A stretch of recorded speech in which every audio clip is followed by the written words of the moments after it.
capítulo 1, vamos a ver un poco acerca del ejemplo de la iglesia primitiva. Hablando de iglesia, vamos a hablar un poco de la iglesia primitiva. Hechos capítulo 1, del 6 al 11. Hechos 1, versos del 6 al 11. Amén. Bueno, dice la palabra del Señor. Entonces, los que se habían reunido le preguntaron diciendo: Señor, ¿restaurarás el reino a Israel en este tiempo? Y les dijo: no os toca a vosotros saber los tiempos o las sazones que el Padre puso en su sola potestad, pero recibiréis poder cuando haya venido sobre vosotros el Espíritu Santo, y me seréis testigos en Jerusalén, en toda Judea, en Samaria y hasta lo último de la tierra. Y habiendo dicho estas cosas, viéndolo ellos, fue alzado y le recibió una nube y le ocultó de sus ojos. Y estando ellos con los ojos puestos en el cielo, entre tanto que él se iba, he aquí se pusieron junto a ellos dos varones con vestiduras blancas, los cuales también les dijeron: varones galileos, ¿por qué estáis mirando al cielo? Este mismo Jesús que ha sido tomado de vosotros al cielo, así vendrá como le habéis visto ir al cielo. Bendito Padre, Señor, que estás en el cielo, Padre Santo, te damos gracias, Señor, por darnos la oportunidad de estar en tu casa de oración, Padre bendito, como mencioné hace un momento, Señor, clamando, alabándote, glorificando tu nombre. Gracias, Padre Santo, por darnos esa necesidad de buscarte, Señor. Ahora te rogamos, Padre Santo, que tu Santo Espíritu tome el control absoluto, Señor, para que podamos entender, Señor, cuál es la voluntad de usted para con su iglesia, Señor. Qué es lo que usted quiere y demanda de nosotros como iglesia, Padre Santo. Tome el control, Señor, del resto de la reunión y háblenos, Señor, a través de su palabra. Se lo rogamos en nombre de Cristo Jesús. Amén. El libro de los Hechos es la continuación del Evangelio de Lucas. Lucas, quien también escribió el libro de los Hechos, continúa narrando acerca de los milagros que había hecho el Señor y también la enseñanza que había impartido. Parte del Evangelio de Lucas relata que el Señor hizo sus milagros con varios propósitos, ¿no? Propósito número 1, dice: para mostrar su poder y autoridad. Sus milagros mostraron que Él era más que un simple ser humano. Punto número 2, para la confirmación de su identidad, ¿no? Sus milagros mostraron que Él era el Hijo de Dios y el Mesías prometido del Antiguo Testamento. Punto número 3, por misericordia y compasión. Sus milagros mostraron que Él se preocupaba por el bienestar de las personas.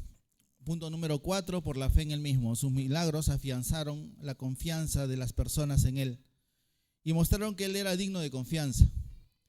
Punto número 5, su poder sobre la muerte, sobre todo en la resurrección de Lázaro. Su poder sobre la muerte mostró también que anticiparon de alguna manera su propia resurrección, ¿no?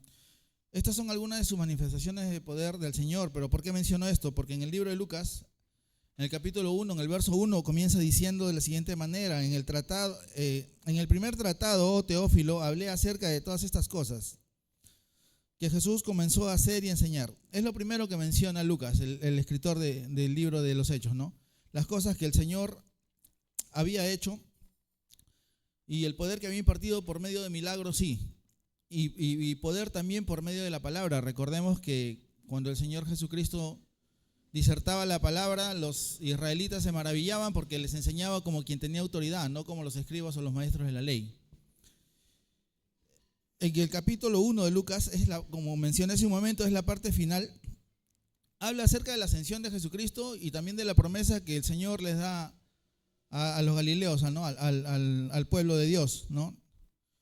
Acerca del bautismo en el Espíritu Santo. Hasta este momento solamente los discípulos solo conocían el bautismo por inmersión, el bautismo de Juan por inmersión para el perdón de pecados, pero ignoraban totalmente cuál era el bautismo del Espíritu Santo, ¿no?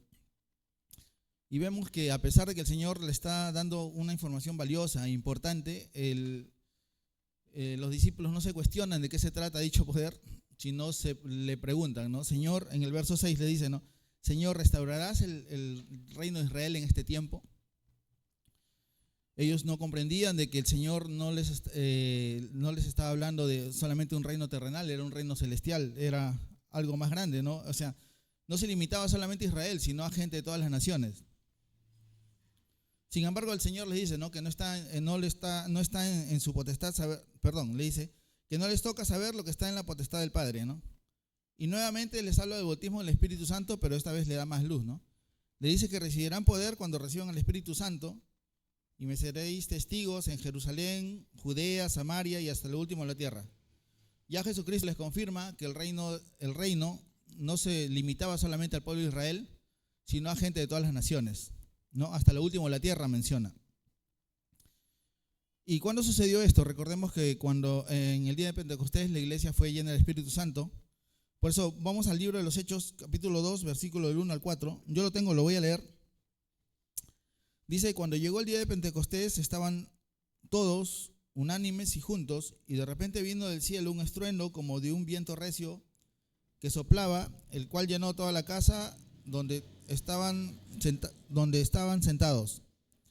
Y se les aparecieron lenguas repartidas como de fuego, asentándose sobre cada uno de ellos, y fueron todos llenos del Espíritu Santo y comenzaron a hablar en otras lenguas según el Espíritu les daba que hablasen. Como sabemos, este evento sucedió en el aposento alto y habían alrededor de 120 hermanos. Y dice la Escritura que todos fueron llenos del Espíritu Santo. Para hacer un paréntesis, hermanos, la Biblia, desde el Génesis al Apocalipsis, siempre nos habla ejemplos a seguir acerca de distintos personajes. Ejemplos a seguir como a no seguir, ¿no? Pero un ejemplo muy marcado a seguir es el de la iglesia primitiva, ¿no? Cuando leemos cómo se manejaba la iglesia primitiva, podemos entender cómo se debería manejar la iglesia contemporánea, ¿no? La iglesia la actual, ¿no?, en la que nosotros estamos viviendo. En el capítulo 2 nos dice que en el día de Pentecostés estaban todos juntos, unánimes. No nos dice que algunos sí, o que algunos no, o que algunos congregaban, a veces sí, o a veces no, sino nos dice que todos, juntos y unánimes.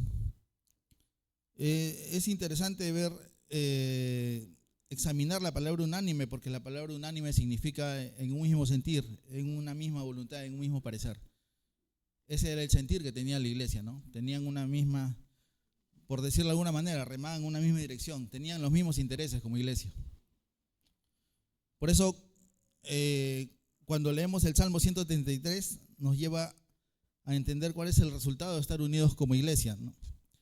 En la Nueva Versión Internacional, yo lo tengo aquí, lo voy a leer, dice: cuán bueno y cuán agradable es que los hermanos convivan en armonía, es como el buen aceite que desde la cabeza va descendiendo por la barba de Aarón hasta el borde de sus vestiduras. Es como el rocío de Hermón que va descendiendo sobre los montes de Sión. Donde se da esta armonía, el Señor concede bendición y vida eterna. Hay mucha información que se puede examinar en cuanto a este salmo, pero quiero enfatizarla en la última parte, ¿no? Donde se da esta armonía, dice el Señor, concede bendición. Concede bendición y vida eterna, ¿no? Y habla justamente de una iglesia unida, ¿no? Una iglesia en armonía. Y debemos entender justamente eso, ¿no? Que si nosotros somos, ¿no?, una iglesia unida, el Señor va a derramar bendición a su iglesia, ¿no?, y vida eterna, bueno, como lo menciona aquí. Un ejemplo muy bonito en las Escrituras de cómo es una iglesia unida y cumple los propósitos de Dios es la iglesia de Tesalónica, ¿no? Ahora sí los invito a abrir sus Biblias, sin perder el capítulo de Hechos, por favor. Vamos al capítulo 1 de Tesalonicenses, el versos 7 y 8. Tesalonicenses 1, versos 7 y 8, nos dice: bueno, a partir del 2 hay un título ahí, no sé si lo logran discernir, si lo logran ver. Hay un título que dice el ejemplo de las tesalonicenses. Pero ¿por qué dice eso, no? Para sintetizar, quiero leer el 7 y el 8, y dice: y de tal manera que habéis sido ejemplo a todos los de Macedonia y Acaya que habían creído, porque partiendo de vosotros ha sido divulgada la palabra del Señor, no solamente en Macedonia y Acaya, sino también en todo lugar. Vuestra fe en todo lugar vuestra fe en Dios se ha extendido, de modo que nosotros no tenemos la necesidad de hablar nada, ¿no? Entonces, acá Pablo pone de ejemplo a la iglesia de Tesalónica que dice que ellos habían predicado el evangelio de modo que Pablo, Silas y Timoteo ya no tenían necesidad de predicar el evangelio porque ellos ya habían cumplido esa misión en Acaya, en Macedonia. Es un ejemplo muy, muy bonito que podemos ver y que podemos seguir de la iglesia de Tesalónica, ¿no? Vamos a ver otro ejemplo acerca de la iglesia primitiva, ¿no? En el capítulo 4, versículo 23 al 31, nos dice: y puestos en libertad, vinieron a los suyos y contaron todo lo que los principales sacerdotes y los ancianos les habían dicho. Y ellos, habiéndolo oído, alzaron unánimes la voz a Dios y dijeron: Soberano Señor, tú eres el Dios que hiciste el cielo y la tierra, el mar y todo lo que en ellos hay. Que por boca de David tu siervo dijiste: ¿por qué se amotinan las gentes y los pueblos piensan cosas vanas? Se reunieron los reyes de la tierra y los príncipes se juntaron en uno contra el Señor y contra su Cristo, porque verdaderamente se unieron en esta ciudad contra tu santo Hijo Jesús, a quien ungiste.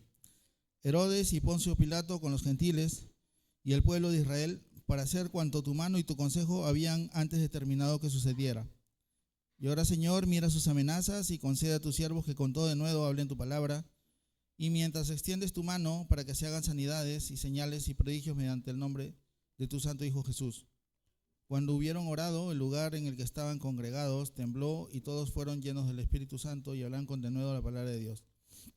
¿Qué está pasando aquí?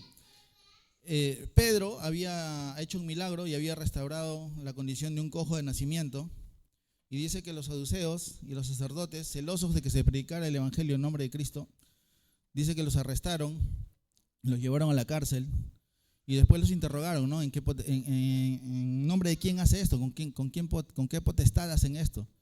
A lo que dice que Pedro, lleno del Espíritu Santo, le dice: en nombre de Cristo, al que ustedes crucificasteis y resucitó, en nombre de él este hombre ha vuelto a caminar, ¿no?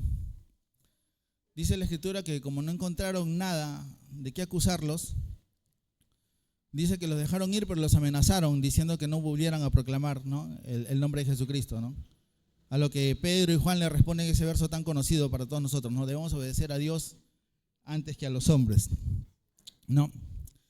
Pero ¿qué pasa acá, no? Dice que Pedro y Juan se reúnen con la iglesia y les comentan lo que había pasado, ¿no? Se reunieron con los hermanos. ¿Y cuál fue la reacción de la iglesia, no? Hacer una oración, ¿no? Es interesante porque la respuesta de la iglesia ante las amenazas de los saduceos y los sacerdotes, ellos les piden que les pidieron confianza y valor y poder para poder testificar. Dice la palabra, dice: concede a tus siervos que con todo de nuevo hablen tu palabra. Y no solo eso, sino que agregaron que por mano del Señor se hagan sanidades y prodigios en el nombre de Cristo. Dice la Escritura que el lugar tembló en respuesta a esa oración dice la Escritura que la respuesta de Dios a esa oración fue que el lugar tembló y fueron llenos del Espíritu Santo. Vemos que Dios le concedió exactamente lo que ellos les habían pedido y de manera inmediata. Bueno, ¿por qué? Punto número 1, porque pidieron conforme a la voluntad de Dios, y punto número 2, porque estaban haciendo la voluntad de Dios, ¿no? Bueno, cuando leemos la Escritura, vemos que la iglesia primitiva se caracterizaba por hacer cosas que estaban dentro de la voluntad de Dios. En Hechos 2:42 nos dice que perseveraban en la doctrina de los apóstoles, en la comunión unos con otros, en el partimiento del pan y las oraciones. El estudio de la doctrina, el partimiento del pan, las oraciones, son cosas que están dentro de la voluntad de Dios, ¿no? Y bueno, y fue así como se comenzó a extender el reino de Dios, ¿no? La iglesia comenzó a predicar el evangelio, ¿no? Bueno, hace ya un poco más de 2000 años se sigue cumpliendo lo que dijo el Señor, ¿no? En Jerusalén, Samaria, Judea, y ahora ya se ha comenzado a expandir el evangelio a Europa, Asia, África, América, ¿no? Y sabemos que el Señor utiliza poderosamente a algunos hermanos, como podemos ver semanalmente, los misioneros, ¿no? Que están en distintos lugares, Burkina Faso, en Nigeria. Pero la pregunta es, claro, nosotros podemos ver el ejemplo de nuestros hermanos, podemos ver el ejemplo de la iglesia primitiva, pero también al examinarnos nosotros como iglesia, ¿qué hay de nosotros, no? Como les mencionaba hace un momento, ¿no? La Biblia siempre menciona, hay ejemplos acerca de muchos personajes en la Escritura que podemos o no seguir su ejemplo, y la iglesia primitiva era un ejemplo a seguir, ¿no? Pero la pregunta es, ¿estamos imitando a la iglesia primitiva? ¿Estamos siendo obedientes como lo fue la iglesia, expandiendo el evangelio? ¿O estamos sin entendimiento cuando aún no llegaba el Espíritu Santo? Pero por lo menos la iglesia primitiva tenía la excusa, ¿no? El Espíritu Santo no había llegado sobre ellos y ellos solamente se limitaban a pensar que el reino solamente se limitaba al pueblo de Israel, ¿no? Pero dice que cuando llegó el Espíritu Santo, el reino se comenzó a extender en aquella región y más. Dice que la Escritura que la iglesia primitiva trabajó duro y lograron sembrar en Corinto, Galacia, Colosas, Tesalónica, etcétera, ¿no? Pues solamente por nombrar algunas, ¿no? Pero ese poder se dio cuando fueron bautizados con el Espíritu Santo. Bueno, al examinar las Escrituras también podemos ver que ese mismo Espíritu Santo con el que fue bautizada la iglesia en el día de Pentecostés es el mismo Espíritu Santo que ha sido bautizada en nuestra iglesia, ¿no? Pero a veces no sé si se ha preguntado por qué no hace el mismo efecto. ¿Por qué a ellos sí hizo efecto en ellos y pudieron proclamar el Evangelio y pudieron extender el Evangelio? ¿Y por qué no hace efecto en nosotros como iglesia? Y al leer las Escrituras podemos darnos cuenta que justamente es porque no estamos imitando a la iglesia primitiva, ¿no? No. Ellos perseveraban, dice la Escritura, juntos, unánimes, se reunían, y dice que Dios añadía a los que iban de ser salvos, ¿no? Pero justamente hace un momento, ¿no? Hablando con los hermanos y orando, nos preguntábamos, ¿no? Y orábamos por eso y decíamos, ¿por qué los hermanos no vienen, ¿no? a los cultos, ¿no? ¿Por qué no vienen a los cultos de oración? ¿Por qué no les interesa de alguna manera, o al menos eso pienso, ¿no? No les interesa estar unidos como iglesia, clamando, orando, por los intereses de la iglesia, ¿no? Hermano, yo sé que si ustedes saben que se ha abierto un ministerio de intercesión los días sábados a las 4 de la tarde, donde clamamos por diversas peticiones, ¿no? Las personales, pero enfatizamos el orar como iglesia, ¿no? Por la madurez de la iglesia, porque el Señor abra puertas para poder evangelizar, para que el Señor nos dé palabra para poder predicar con denuedo. Bueno, además de eso, también después de la oración salimos de 5 a 6 de la tarde a hacer un recorrido por la localidad para poder evangelizar. Por eso, mis hermanos, aprovecho esta oportunidad también para invitarlos y que entiendan que las oraciones o ese ministerio de intercesión es tan importante como los cultos de oración de los días miércoles o los días domingos, ¿no? Y a veces es un poco triste, por decirlo de alguna manera, que generalmente las damas son las que lideran o son las más interesadas, porque cuando hay un llamado para orar, un llamado para hacer algo, generalmente las damas son las que están, y lo digo para vergüenza de todos nosotros, los cabezas, quienes deberíamos de estar ahí, ¿no? Interesados en las cosas de la iglesia, ¿no? Porque el Señor nos ha llamado a nosotros en primer lugar a liderar, ¿no? A obedecer su mandato, ¿no? La palabra de Dios nos dice en Efesios 5:18 que podemos ser llenos del Espíritu Santo, ¿no? Y sabemos que podemos ser llenos del Espíritu Santo congregando, leyendo la Biblia, orando, unidos como iglesia. Pero al mismo tiempo también en el libro de Tesalonicenses, en 1 Tesalonicenses 5:19 también nos dice que es posible apagar el Espíritu Santo. Y yo creo que una manera de apagarlo es justamente eso, ¿no?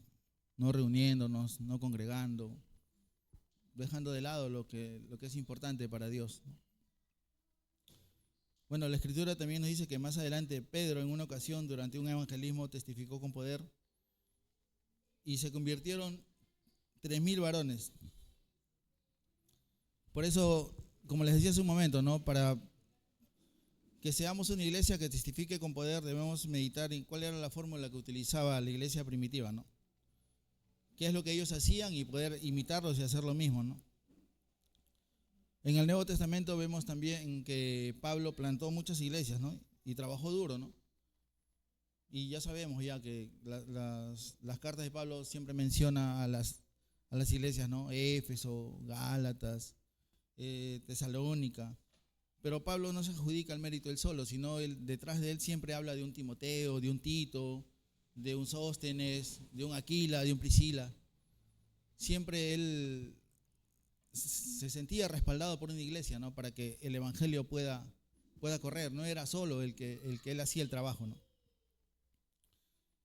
Bueno, para poder concluir, hermanos, y meditar en ello, recordemos que el más grande ejemplo que tenemos es el Señor Jesucristo, ¿no? Cuando Él comenzó su ministerio, lo primero que dijo fue: el reino de los cielos se ha acercado, arrepentidos y creer en el evangelio. Fue lo primero que dijo. O sea, si queremos imitar al Señor Jesucristo y entender lo que Él hizo, lo primero que hizo fue predicar el evangelio, y así se mantuvo hasta su ascensión, predicando el evangelio, ¿no? Bueno, mis hermanos, para finalizar, en Efesios capítulo 4, versículo 12 al 13, nos dice que a fin de perfeccionar a los santos para la obra del ministerio, para la edificación del cuerpo de Cristo, hasta que todos lleguemos a la unidad de la fe y del conocimiento de Dios, a un varón perfecto, a la medida y estatura de la plenitud de Cristo. Estos versos nos dicen que, en primer lugar, que el fin es perfeccionar a los santos. ¿Para qué? Para la obra del ministerio. El Señor nos ha llamado a ser santos y también nos ha llamado a que participemos en la obra del ministerio, a que trabajemos como iglesia, a que salgamos a evangelizar, a que nos reunamos, a clamar como iglesia, a que tengamos interés por las cosas de la iglesia. Yo me recuerdo una vez cuando, no sé en qué evangelio está, pero cuando le preguntaron, cuando José y María regresaron a buscar al Señor cuando era niño, le dice: ¿por qué me buscáis? ¿No ves que en los negocios de mi padre tengo que estar? El Señor ponía un ejemplo como en los negocios, ¿no? Que era algo importante para Él, ¿no? Eso nos lleva a entender de que nosotros también debemos de mostrar el mismo interés que mostró el Señor Jesucristo, ¿no?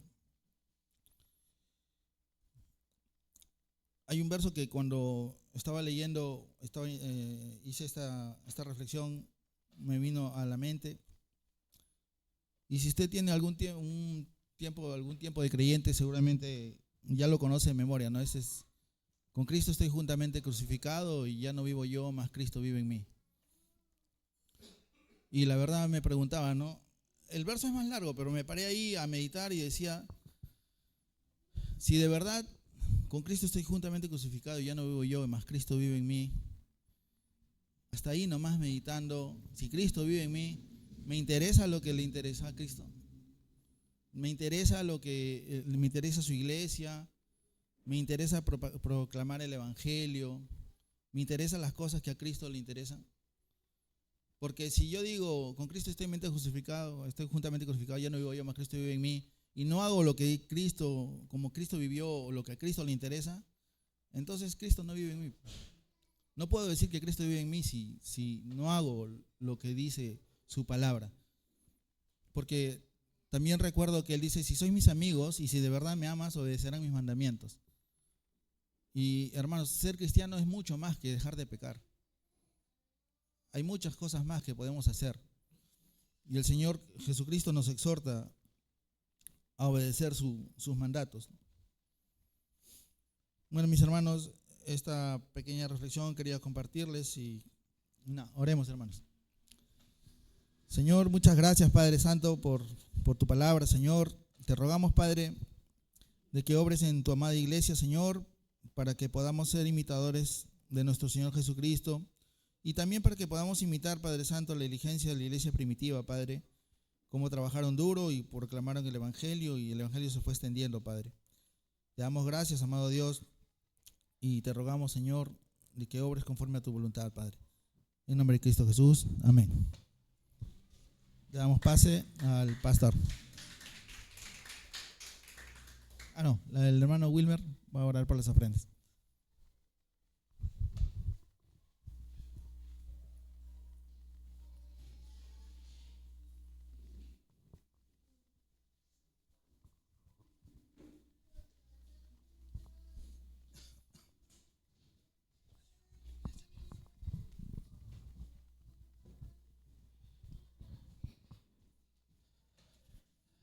Muy bien, hermanos, vamos ahora a orar por lo que son las ofrendas. Inclinemos nuestros rostros, por favor, para ello. Gracias, bendito Señor, te damos en esta noche por la exposición de tu palabra. Gracias por habernos nutrido y hacernos un hincapié, Señor, a cómo se comportaba tu iglesia de antaño.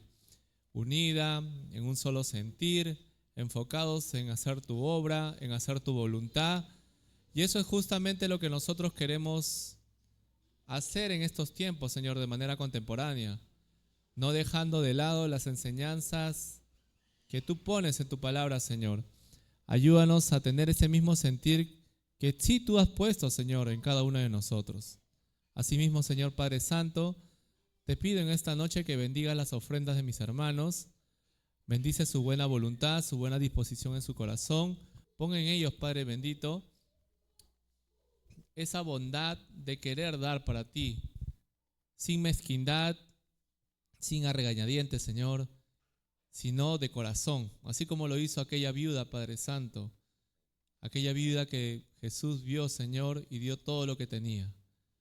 Así también nosotros, Señor, lo hagamos de acuerdo a como tú lo quieres que hagamos. Te lo pedimos, bendito Dios, y te lo agradecemos siempre, en el nombre de tu Hijo amado Cristo Jesús, nuestro Dios y Salvador nuestro. Amén. Voy a dar paso a nuestro pastor.